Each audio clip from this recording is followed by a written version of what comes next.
जोर से बोले भेजेंगे। बैठिए आप सभी लोग। मित्रों, आज जुन्नार देव की इस धरती से मैं जुन्नार देव के इस पवित्र भूमि पर भगवान शिव को, हिंगलाज माता को और सिद्धेश्वर हनुमान में विराजमान हनुमान जी महाराज को प्रणाम कर कर मेरी बात की शुरुआत करना चाहता हूं। ये मेरा क्षेत्र छिंदवाड़ा ढेर सारे आदिवासी भाइयों से भरा हुआ क्षेत्र, मध्य प्रदेश के आदिवासी क्षेत्र के नेताओं का देश की आजादी में बहुत बड़ा योगदान है। मैं अभी जबलपुर से आया। राजा शंकर शाह, रघुनाथ शाह, आदिवासी नेता बादल भोई और महारानी दुर्गावती की ये पावन भूमि है। ये भूमि को मैं प्रणाम कर कर मेरी बात की शुरुआत करना चाहता हूं। भाइयों और बहनों, आज वाल्मीकि जयंती है।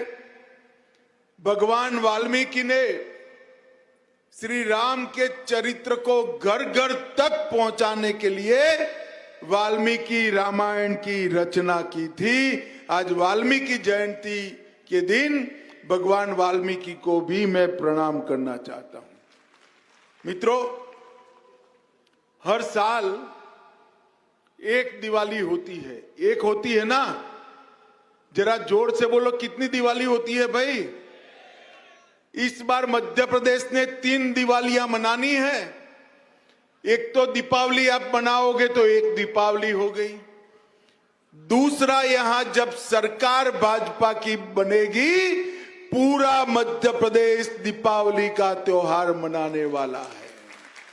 और तीसरा, जब मोदी जी के हाथ से प्रभु श्री राम के मंदिर में रामलल्ला का, भगवान श्री रामलल्ला का स्थापन होगा, तब पूरा देश दीपावली मनाने वाला है। एक कांग्रेस पार्टी आजाद हुए तब से राम मंदिर को लटका रही थी, भटका रही थी, अटका रही थी। 2019 में मध्य प्रदेश की जनता ने ढेर सारी सीटें देकर मोदी जी को दूसरी बार प्रधानमंत्री बनाया और मोदी जी ने चुपचाप एक दिन जाकर इसका भूमि पूजन कर दिया और 22 जनवरी को वहां पर रामलल्ला की स्थापना भी होने वाली है। भाइयों और बहनों, राहुल बाबा, मैं जब भाजपा का अध्यक्ष था, हर रोज ताने लगाते थे, मंदिर वहीं बनाएंगे, तिथि नहीं बताएंगे। राहुल बाबा, मंदिर भी बन गया, तिथि भी बता दी। जरा तनिक दर्शन कर कर आ जाना तो आपको भी संतोष हो जाएगा। माताओं, भाइयों, बहनों, मोदी जी ने चाहे राम मंदिर बनाना हो, चाहे धारा 370 को हटाना हो, चाहे ट्रिपल तलाक को समाप्त करना हो, चाहे सर्जिकल स्ट्राइक और एयर स्ट्राइक करनी हो, चाहे चंद्रमा पर चंद्रयान भेजना हो, चाहे नई पार्लियामेंट बनानी हो और चाहे माताओं को 1/3 रिजर्वेशन देना हो, मोदी जी ने देश को गौरव को बढ़ाने में कोई कसर नहीं छोड़ी है। आज पूरी दुनिया में सभी जगह भारत के विकास की चर्चा है, भारत का गौरव गान हो रहा है। ये 9 साल में मोदी जी ने भारत के परचम को दुनिया में सबसे ऊपर लहराने का पराक्रम हमारे प्रधानमंत्री नरेंद्र मोदी जी ने किया। अरे कांग्रेस पार्टी, उनको कुछ पॉजिटिव नहीं दिखाई पड़ता। इतनी सारी घटनाएं हुई है। अभी अभी ये भाई बहन घूम घूम कर चुनावी राज्यों में पूछते हैं क्या हुआ है, क्या हुआ है। भाई, आप दोनों को समझ में नहीं आएगा, जिनके मूल भारत में लगे हैं ना, उन्हीं को समझ में आएगा, जिनके मूल इटाली में लगे हैं उनको समझ में नहीं आएगा। पीएफआई जैसे दुर्दांत देशद्रोही संगठन को एक ही रात में प्रतिबंधित कर मोदी जी ने बची कुची संभावनाएं भी जो थी देश में आतंकवाद को जिंदा करने की, उसको समाप्त करने का काम ये देश के प्रधानमंत्री नरेंद्र मोदी जी ने किया है। मित्रों, मैं यहां आया हूं तब आदिवासी क्षेत्र है।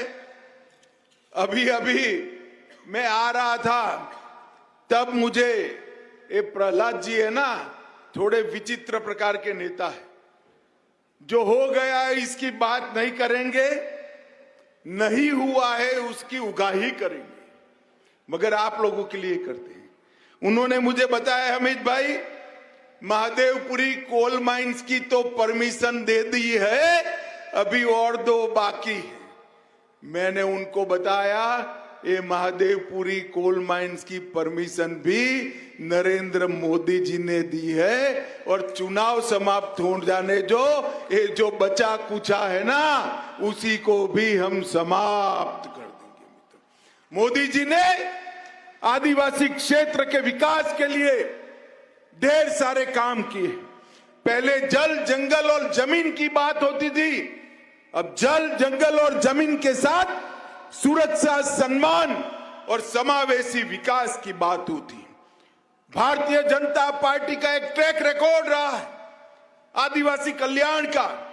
अटल जी ने आजादी के कई सालों के बाद सबसे पहले आदिवासी कल्याण मंत्रालय बनाया, जनजाति आयोग का गठन किया, और मोदी जी ने 23 से ज्यादा जनजातियों को आदिवासियों की सूची में जोड़ने का काम नरेंद्र मोदी जी ने किया।